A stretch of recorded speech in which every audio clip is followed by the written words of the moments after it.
This is A Different Perspective with Kevin Randle. A retired U.S. Lieutenant Colonel, Kevin Randle has been studying UFOs for nearly 50 years.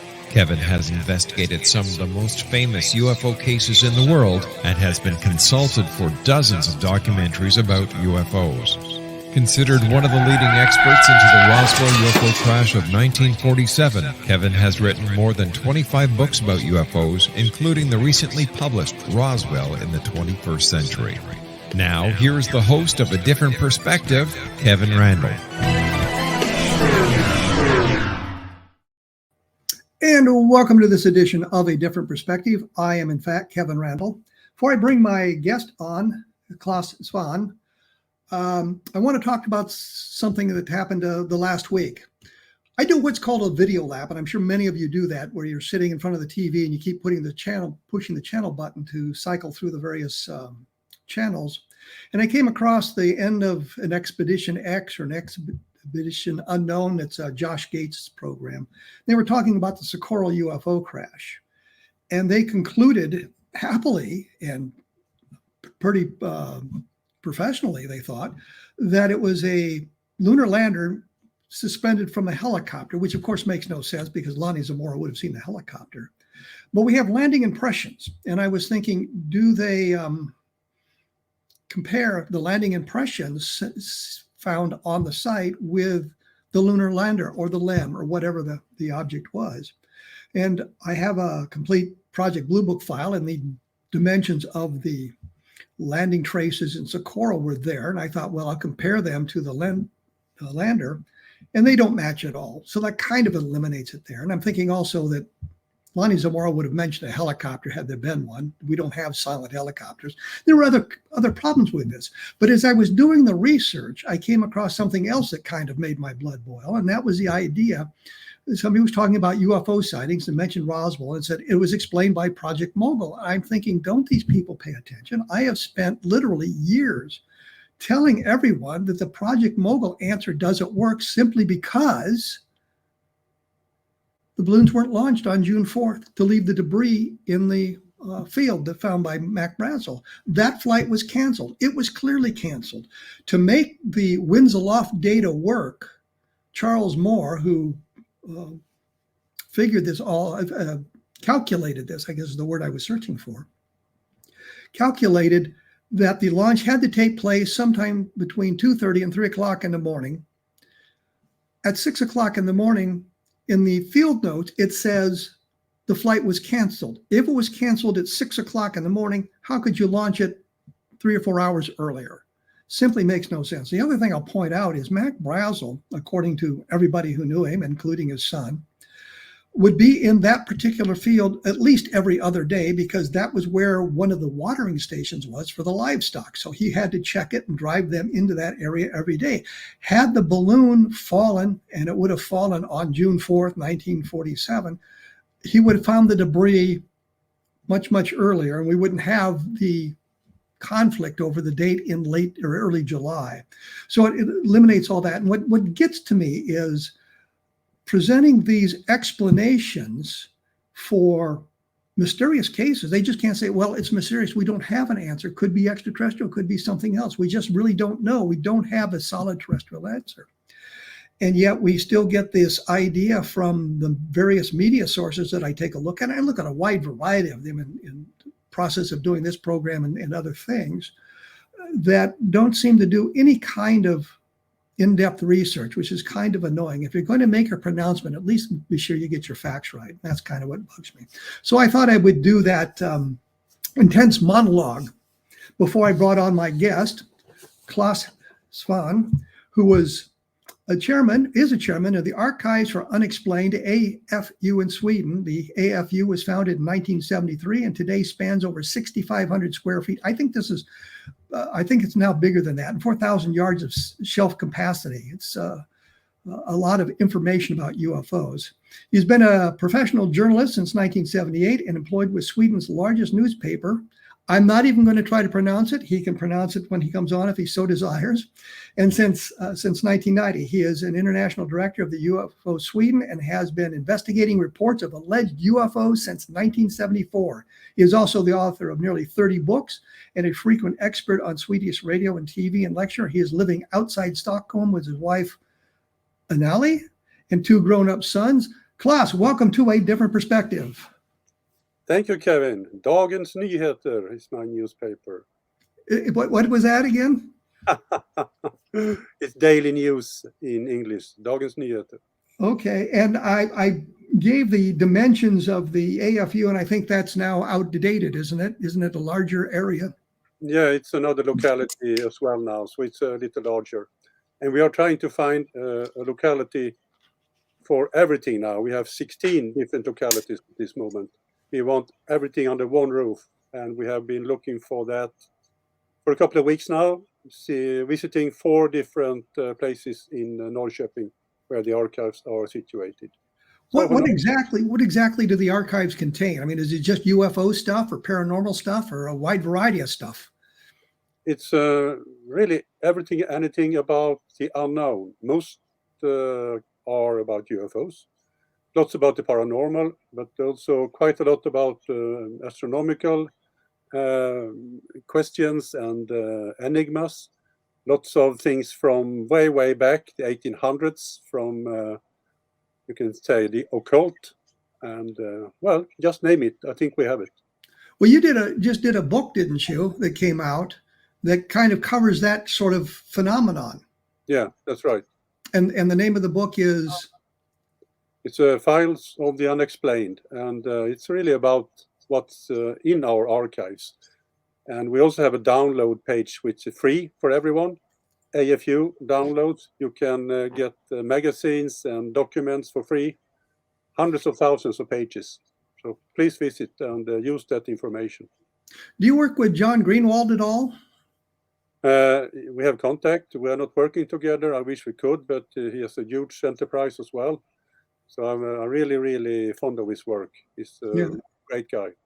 And a lot of his material is also online for free as well, which I think is a great thing to do, share all that information, which kind of relates to what I was talking about earlier when I was able to go online and gather some of the information about the Socorro landing. As I said, I have a copy of the Project Blue Book file, but you can go online and get the Project Blue Book files as well, so you can check that stuff out yourself.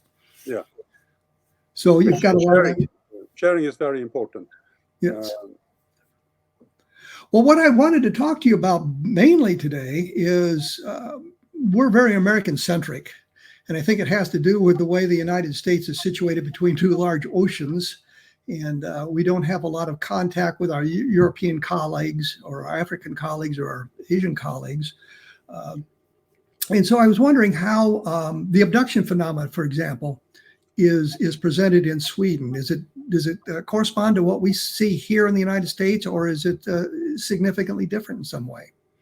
Yeah, that is a good question, because if you compare the US with Sweden and even with the Scandinavian countries overall, we have very, very few abduction cases compared to you. We have lots of contactees, people who stay in contact with entities, but abductions are very, very scarce. I know about 128 contactees. Some of them claims to have been abducted as well, of course, but I followed a few cases during the years, and I can share one of the cases with you if you are interested, because it's very, very strange.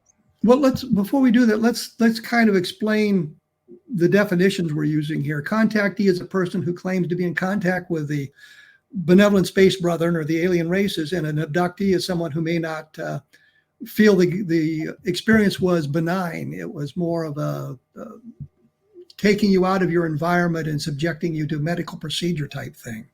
Yeah, they didn't ask for it to make it easy. It just happened. And as I said, very few Swedes claim to have been abducted. We have been following a couple of those during the years, because an abductee may experience other instances of abductions or strange contacts or dreams, or you know what I'm talking about. So One of them I followed for many, many years. He passed away just a couple of years back now. It's Ante Jonsson. His contact was made on February the 3rd, 1984. And he was traveling on a road in the south of Sweden. It was in the middle of winter. And an hour after midnight, he saw beside the road a gray figure and a black craft quite near his car. So he drove very, very slowly to take a look at those. But he was quite near his home, so he went home to get his camera. And when he went back 20 minutes later or something like that, it was all gone, he thought. But then he turned his car around, and suddenly there was this huge craft hovering in front of him, and he put his brakes to the bottom, really, and he skidded off the road into the snow at the side of the road, and he got stuck there. And when he opened the door to take a look what happened, a creature came towards him and grabbed him and dragged him out of the car. And after that, his memories are quite scarce, but he says that another couple of entities grabbed him and dragged him away from the car. And this far, it's an ordinary story. Just Well, let me interrupt you here because I'm going to have to take a quick break. Yeah. When we come back, I think we should get a description of the creature that he saw or abducted him, and did he get any photographs, which he supposedly had his camera, and we'll take a look at that. For those who are interested on the material I was talking about earlier, it's a coral landing and sort of that sort of thing. I put a posting on my blog at www.kevinrandle.blogspot.com that covers all of this in detail, and we got some of the illustrations of the landing traces and that sort of thing from the Project Blue Book files and what other people have said, so you can get a better perspective, a different perspective, if you will, on what that looked like and what was going on there. I will be back with Clas Svahn right after this, so please stick around. And we are back. When we went away, I'll ask you the question to be answered yes or no, which we're supposedly never to ask a yes or no question. Did he take photographs of the entities? No, he didn't. Okay. But to remember them, when we left Ante, he was out on this wintry road, and Yes. he was dragged away from his car by three entities. He said they had arms and legs as us, but he never saw their faces. It was quite dark. It was in the middle of nowhere, really, and no street lights. But so far, it's an ordinary story in many respects. But what happens next, it's not ordinary at all, because at 1:50, the police in the nearby city of Växjö get a telephone call from a man who calls himself Bengt Johansson. And Bengt says that he sees a car standing at the side of the road with probably a man behind the wheel. And over the car, this craft, black craft, is hovering. So the police goes to this place, and they find Ante sitting in his car in complete shock, with his fingers bent around the steering wheel, and he's shaking violently. And around the car, they see traces, footprints from Ante Jonsson himself, probably, but not from anyone else. But at 2:30, the police takes Ante to hospital. And when I read his hospital records, his journal, the doctor writes that Ante is in complete shock. He's hyperventilating, his eyes are staring, and his fingers are still bent like claws, like this. So he asks Ante if he has been experiencing something scary, and Ante says, "Yes, I have," and falls asleep. And when he is leaving hospital a couple of days later, the police is taking him back to this place of the event. And he is telling them this story. He makes drawings, and they could never explain what happened, really. But all is in the police records, and nobody knows who this Bengt Johansson, who made a call from a telephone booth a couple of kilometers away, who this man was. We have tried to trace him, impossible. But he saw this craft hovering over Ante's car, which is very, very seldom you get a second witness to something as special like this. But it sort of reminds me of the Hicks and Parker abduction from 1973, where there were a number of witnesses that saw the craft and some of the activity around Hicks and Parker at the time. And I found in the military records documentation from people the next day that said they witnessed the thing. So to have that kind of documentation is certainly an important factor, because most cases you just have witness testimony and nothing else. So you've got the witness testimony and you've got the telephone call to the police from someone else. Yeah, and it doesn't stop with this, because a month later, Ante is experiencing very strange dreams. And one night he wakes up when somebody is touching his shoulder. So he's standing up and is walking out of his house. And there he sees a man completely dressed in black.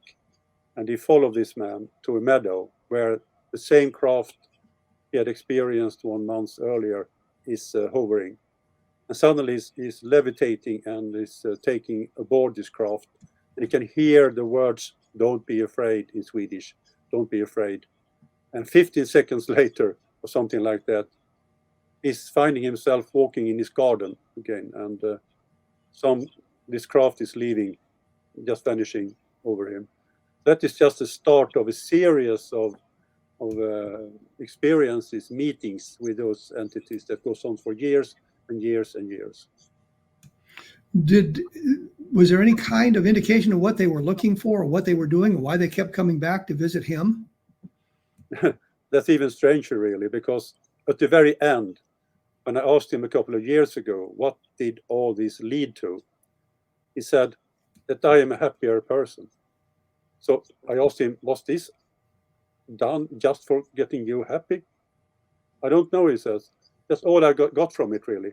But he also got machines, different artifacts, stones, things like that. I have seen some of the stones, but the machines and the artifacts he never showed me, because he said, if I show you those, my contacts will stop, and I don't want that. You said he died several years ago, or a couple of years ago. Yeah. Were the machines found at that point? Well, that's even stranger, because just a couple of months before he died, 2 persons visited him at the hospital he was staying at. The 2 people said that they were relatives to Ante, which they were not at all. And after that, many of his notebooks vanished. And when he passed away, nothing was left, and nothing could be found, except half a year later, suddenly his notebooks turns up at the police station in another city, far away from where Ante lived. And now they are back with his family, and I will see them later this year, probably. You haven't seen him yet, then? I saw many years ago some of them, but those are later ones. I haven't seen them, but I will. I met with his relatives this summer, so I will get a copy of them, or be able to copy them. Was there any indication why they would keep coming back to him? Was for this sort of a linear study, I suppose? Well, he said that every meeting took place near water, mostly near some smaller lakes and dams around where he lived. He got this feeling, some creeping sensation in his body, and he went there. And the craft came, and he walked onto the craft, and they traveled to a planet where he didn't really know where it was. And he was given those artifacts, and he asked a lot of questions, but got very few answers, he says. He has no idea what planet he went to then? He got a name. It's called Prio. I mean, it's just a name. He said to me, it could be near, it could be far away. It was just a name. Every contactee or have their own names of their planets. This is just one another. Well, I'm fairly skeptical of abductions reports. I think most of us are, because they don't make logical sense for the most part. Hicks and Parker makes a little bit of sense, especially now that additional witnesses have turned up that sort of witnessed the abduction. It makes it a much stronger case than many of them. But there's people like you're talking about who have this repeated abduction experiences, and I don't understand how that transpires, and I don't understand why that would be.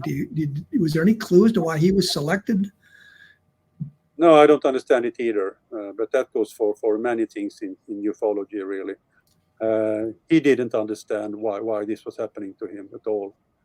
I know that his family tells me that the Swedish security police visited him from now and then, many years after the experience on the Winterway. And when they came, the rest of the family had to leave. So what transpired between them, I don't know. And I don't know why the Swedish security police had an interest in him as well. Well, let's talk about the creatures for just a moment. You said they had 2 arms, 2 legs. Did we get an idea of the height? Were they slender? Were they heavy? How were they dressed? I should say a little bulky. A little, maybe 1 meter, 30 centimeters. I mean, not as long as Ante, because they were smaller. They were quite swift. They walked very fast. You couldn't hear them talk when they were dragging him out of the car. You don't remember that. When he met them later on, they were talking ordinary Swedish.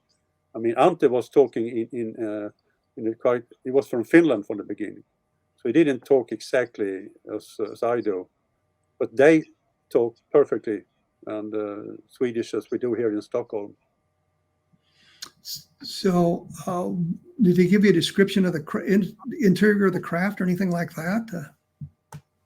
Yeah, it was quite small. The ones he was abducted into were very small. We didn't see much of it really. It was like a pod where he and maybe 1 or 2 other of the creatures were sitting. He never saw anything outside, and there was no windows. He was just transported to some place that were quite a lot like Earth. He was sitting on this seashore, and the stones he got from these visitations and brought with him, he had in his pockets when he came back to his house later on. I have one of those stones here now in my house, and I will get it transferred to the Natural Institute of Science here in Stockholm, and they will take a look at it and see if there's anything special with it. It's probably going to just turn out to be a rock. Yeah, for sure. I would say 100% sure. Which is my greatest fear is we get a real honest to gosh piece of a flying saucer. I mean, it comes from an alien spacecraft and we take it out to be analyzed and they said, yeah, it's aluminum. Yeah, it could be like that, I mean, the universe is made of the same stuff everywhere, so why not? Yeah. Well, we're going to have to take a quick break here. When we come back, we'll expand the discussion into other areas of Swedish ufology and that sort of thing. For those of you interested, like I say, I have my blog at www.kevinrandle.blogspot.com. If you're interested in more information on the Sakharov case, I did a book called Encounter in the Desert, which lays it all out. And although one of the reviews said that there was nothing you couldn't find on the internet, I would say, yes, there is, because I interviewed people personally, and that stuff isn't on the internet unless it's been plagiarized. So there is unique material in there, some interesting insights to the whole Sakharov case. And of course, I just did a book, came out not too long ago, called Understanding Roswell, which is a compendium of a lot of the stuff, but goes into a deeper look at some of the people who were involved and tries to eliminate some of the bad stories that have been circulating about it and kind of clarify the whole thing, which is why I cleverly called it Understanding Roswell. We will be back in just a moment. We'll be discussing more Swedish UFO cases, so please stick around. And we are back. When we went away, I suggested we might take a look at some other Swedish UFO sightings. We have a wide variety of sightings here. How does the Swedish UFO phenomenon compare with what we see here in the United States? Do we have intercept type things with the military, landing trace cases, that sort of thing? What exactly does it look like in Sweden? Well, most of the cases UFO-Sweden are investigating comes from ordinary citizens. And I interviewed the second in command for the Swedish Air Force a year ago, and he said that there have been no encounters with UFOs from Swedish airfighter pilots, whatever you make of that. But so the Swedish military is not that much interested in UFOs as you are in the US, which I think is quite strange because, of course, they have read about what's happening in the US as well. They should be more interested, I think. But most of the investigations are done by civil entities like UFO-Sweden. Do you get many landing trace cases and that kind of thing? No, not really. Very, very, very few. What we get and you don't get, I think, are cases where crafts or at least small type of flying things are crashing or landing into lakes. They still do that. I know we talked about the ghost rockets last time, and they were crashing into lakes. We are still getting reports here in Sweden of things going down into lakes and vanishing. Well, the ghost rockets began in 1946, so it's a long-lived phenomenon in Sweden, which seems to be somewhat unique to Sweden. Is there any debris recovered from these things falling into the lake? Has there been investigations to try to recover material? Well, UFO-Sweden has been on 2 expeditions, which I headed up to the very north of Sweden in 2012 and 2014, where a craft flew over the witnesses, turned 180 degrees, flying back, landing on the lake in front of them and sinking. We have been there. We have been looking with ground penetrating radar, trying to find this thing. And we have seen results from the radar that indicates that something is there. So we will go back there again, hopefully next year, with the new equipment that can see this thing in 3 dimensions. And then we can see if this really is the kind of ghost rocket thing that those 2 witnesses saw in 1980, in the summer of 1980. Well, how deep is the lake? It's very shallow. It's only 4 yards, but there is a layer of mud as deep as the water. So in the middle of that mud layer, you can see this thing resting. Well, it kind of reminds me of Shag Harbor, which was, 1968 in Canada, where the thing fell into the water, but it eventually propelled itself away, according to Chris Stiles and Don Ledger, who I've talked to. But this thing is remaining there after all these years then. We hope so. I mean, we cannot be sure exactly what is resting there, but something is it. And we have an expert on ground penetrating radar who says this could well be the ghost rocket. But we must go back, and it's a very difficult expedition because it's in the natural reserve and you cannot touch anything, and we got special permits to do this. But the authorities are very helpful, and I think we will be going there again, and with the help from the authorities as well. Well, what did the witness say the thing looked like before it fell in the lake or landed on the lake? Yeah, it was elongated, like a cigar with small wings, traveling just 100 yards over them. They could hear the sound from it, and they saw it coming flying from the south and over them, and they turned around, and this craft flew over the lake and then turned around 180 degrees, flying back towards them, and they were really scared because they thought this thing would hit them. I thought it was some Russian drone or something like that. I mean, it's 1980. It wasn't that many drones around, not many things looking like that. But it splashed really, and the water was splashing around it. And when it sank, they could see the bubbles of air coming up. So it was a physical object really, and they reported it to the military coming back to Stockholm. But the military never found anything. Well, how long was it? How big? Yeah, around 5 yards, something like that. So about 15 feet. Yeah, quite big. Get a color or anything like that? It was metallic. It was in broad daylight, so it was no color or anything else, but just like what you would think an aircraft or something like that. Well, you've been on other expeditions or other searches for things that have fallen in Sweden in the past, haven't you? Yeah, I've been interviewing people around many lakes. I've seen things falling down, and of course, many ghost rocket witnesses. And just a couple of months ago, I went to the south of Sweden to meet with a gentleman who had seen a very small craft, maybe 2-3 meters long, flying over his rooftop of his house with a very high, strange sound coming from it, going over the lake, turning and diving into the lake without disturbing the water at all, just going down like it was nothing there at all, vanishing. Well, this is very strange because I'm familiar with some of this stuff, especially from studying the ghost rockets a number of years ago.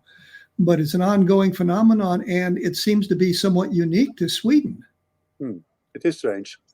There were some reports from Norway in 1946 as well, some from Finland, some very, very, very few from Denmark. But the crashes were really focused around Sweden and some in Norway. Well, I know during the ghost rocket phenomenon, the theory was that it might be something done by the Soviets to intimidate the Swedish government or the Scandinavian governments into some kind of relationship with the Soviet Union. But this, of course, has survived the Soviet Union. Did you look at any of the archives from the Soviet Union to see if there was anything to suggest that is a possible explanation? Yeah, we have done that. And those things were flying far further than any rocket could fly at that point in time. They were flying at least 5 times as far as the German V bombs that were used to try to hit London in 1944, 1945. And the V bombs, those Hitler's weapon trying to hit London, they were transported from Nazi Germany in 1945, 1946 into the Soviet Union, and some were transported to the US. But they were not flying at that time. They were just testing them, and they did not have the same capabilities in the Soviet Union as the Nazi Germany had at that time. So you found no link between the Soviet Union and the ghost rockets? No, absolutely not. And some people have been speculating that there was a meteor shower, which is really preposterous because that must have been going on for weeks and months and years in the same spot of the Earth, which is impossible. So it was nothing astronomical and nothing from the Soviet Union. It's really a mystery. It's it's mystery that is very tangible. You could hear the sound, you could see the sun reflecting in the hull, you can hear the crash, you could see the water splashing up 20 meters in the air, but nothing was found. Sometimes indentations at the bottom of the seafloor could be seen. Stones were thrown up on the shore and water lilies were cut off, but there was no debris at all. And you've looked at how many of these kinds of cases? Maybe 60, 70, something like that. And you would expect some debris to have been found at some point. You know, in 1944, V-bomb crashed in the south of Sweden, and because it was misdirected. And they found 2,200 kilos, 2.2 ton of debris in the woods. So we've got these things. Did any of them ever hit land, or did they always fall into water? Yeah, never land, always water. This is kind of a mystery in and of itself, isn't it? I mean, someone was aiming for water, that's for sure. And they hit water all the time.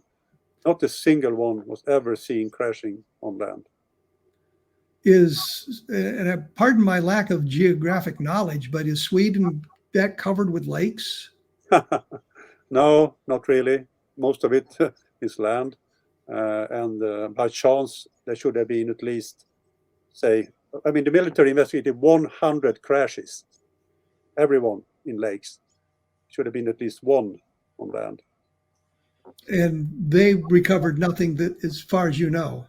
As far as I know, and I interviewed a lot of people who were part of those investigations. One of the principal investigators at the most important crash on July the 19th, 1946, at Lake Kölmjärv, which they covered for 2 weeks trying to find. I interviewed him in 1986, and he was puzzled. He said there was no doubt the crash had happened. There was no doubt that it was a real thing. and he couldn't understand why they couldn't see any debris from it. So we have kind of a subset of UFO mysteries here. I mean, we can look at a lot of subs like crop circles and cattle mutilations, all these subsets, which are probably not all that well documented, but you have something here where the Swedish military was involved in attempts to recover it. We've got eyewitness testimony, and they just have failed to recover anything. We have thousands of pages of investigations from the military just from 1946. I read every single paper, and they didn't know. They said it at the end in December 46 that there were 225 cases that were real objects out of 1,100 investigated reports. Well, we're going to have to come back in just a moment here, and I think we'll see if there's other kinds of UFO sightings that you get in Sweden, somewhat similar to what we have in the United States, but it seems like you've got kind of a different phenomenon going on there for the most part as well, which is kind of interesting in and of itself. Your book is called, your latest book? Files of the Unexplained, and it's about archives. And it is in English, by the way, for those of you who would like to read it as well. Yeah. The blog is www.kevinrandle.blogspot.com. Your blog is www.afu.se or SE. Yeah. We will be back right after this, finishing up the program, so please stick around. And we are back, surprisingly back. Caught me a little bit off guard there. I'm joined by Clas Svahn. We're talking about UFOs in Sweden, as a matter of fact, and finding that their phenomena is a little bit different than ours.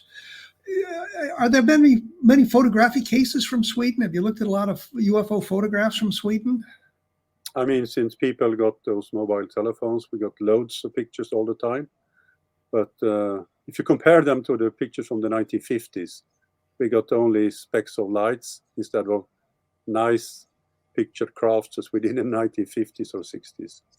So no, not really, not many of interest.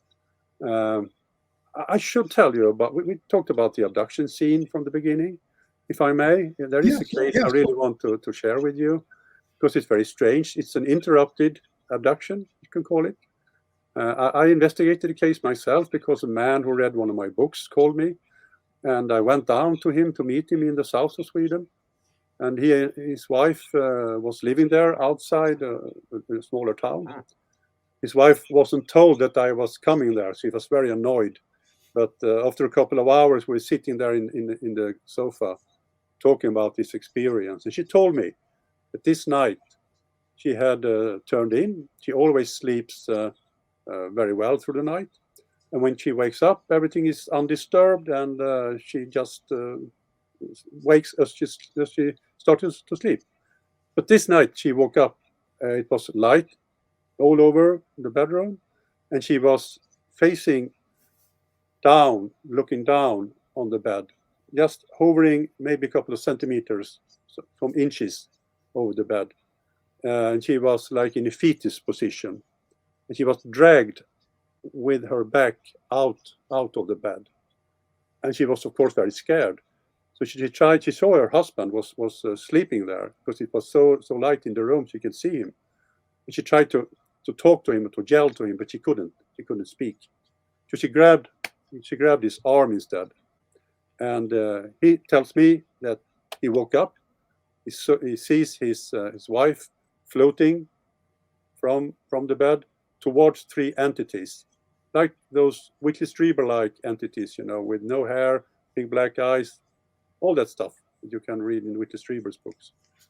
And he tried to kick those entities. And when he kicks at them, they vanishes. And the room is completely black again.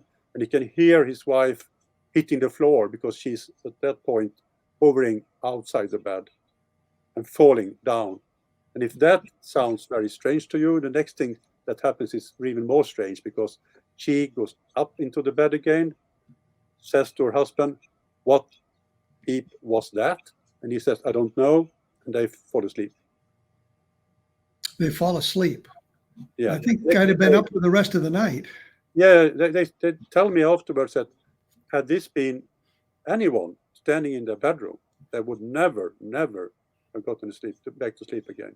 They would have gone around all the house looking for that person. But they reacted quite the opposite, and they didn't understand why. And I followed them for many, many years, talking to them. And nothing ever happened to them again. This was their only encounter. But it was so strange to them how they reacted. They don't understand that. They talked about this when they woke up the next morning, and they compared notes, and they had experienced exactly the same thing. Yeah, that's a strange one. I don't remember hearing anything like that at all.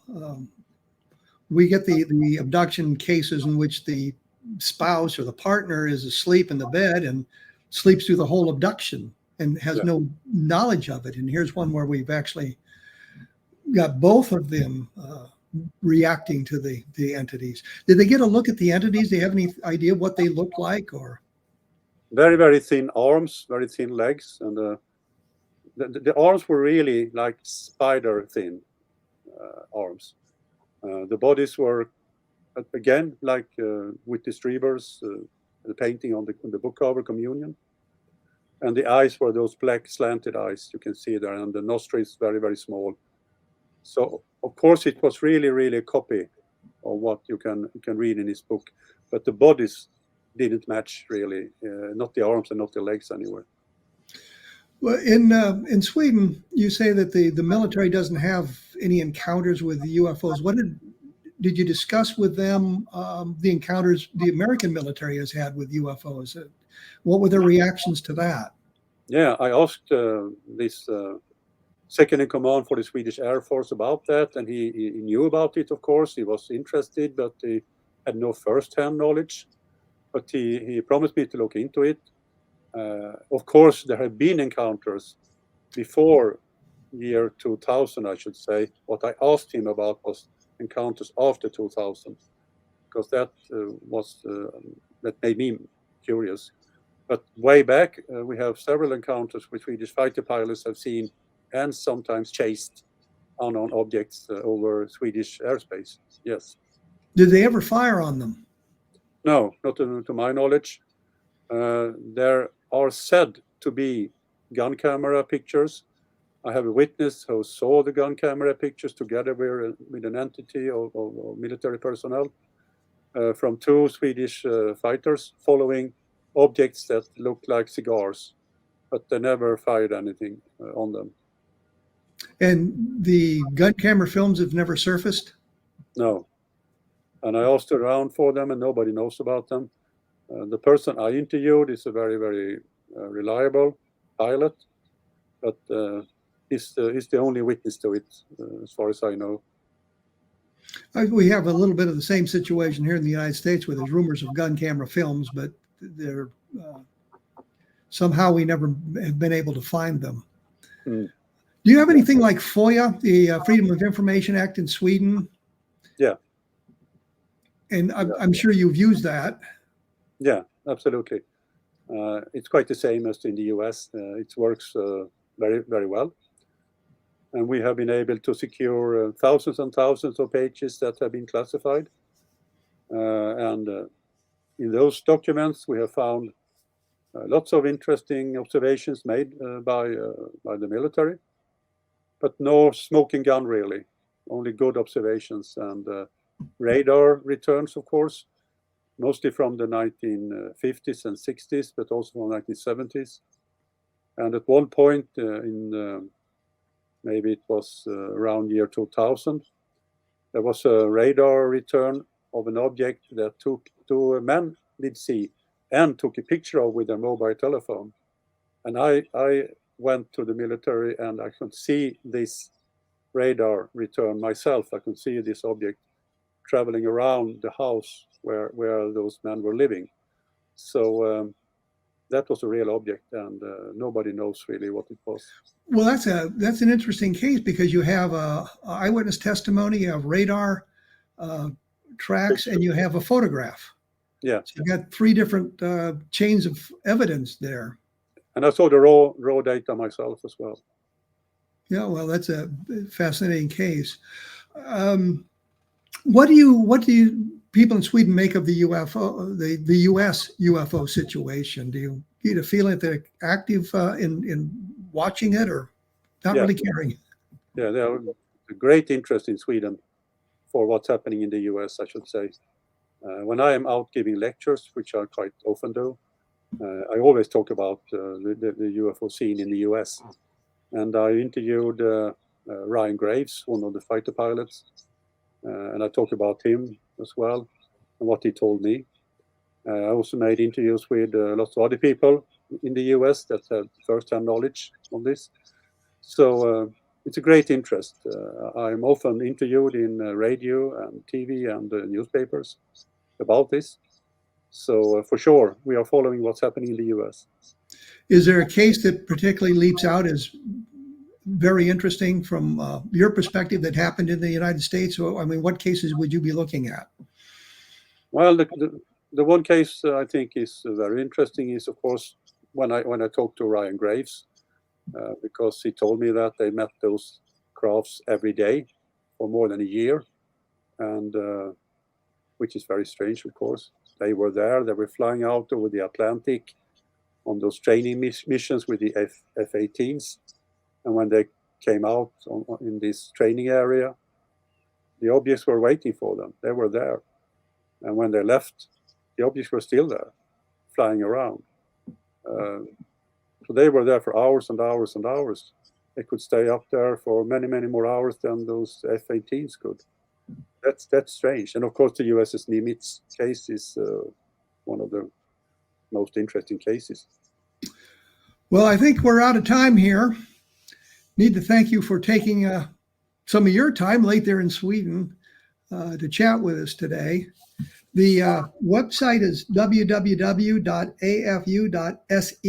for, I guess, Sweden.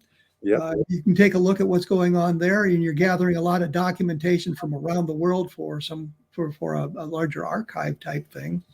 A lot of information like that. Any last words for the audience here? I think you should take a look at AFU website and use that. And if you want, please help us, because we are funded by ourselves. So we can do even better work for you and help you in your research. That's what we are there for. Okay. Well, thank you very much for taking the time. Thank you, Kevin. Okay. Next week with luck, we'll be talking to Kurt Collins about his Flying Saucers That Time Forgot. I'll look at some of the interesting stuff that went on in the 40s and 50s and 60s about the UFO phenomenon. For those of you who are interested, as I say, the latest book is Understanding Roswell. I have a couple of other books in the pipeline that will be out in the next year or so, dealing with Roswell, with the 1973 wave of UFO sightings in the United States, and an updated version of the Roswell Encyclopedia, which I think is an important book to take a look at. If you get a chance, take a look at both UFOs and the deep state, because I think it's appropriate for understanding UFO research in the United States today and how it can be hidden from the general public. And take a look at Encounter in the Desert, which has to do with the Socorro sighting, and that is what I talked about earlier. And finally, of course, the Leveland case, which I think is a very important case, and it just doesn't get enough interest or research to it, because I think this is another case that kind of has gotten lost in the all the other material being published and talked about. But it's one that's multiple witnesses with interaction with the environment and multiple chains of evidence. And I think it's something that needs to be examined. As I say, I'll be back next week with Kurt Collins in about 167 hours. So thank you for tuning in.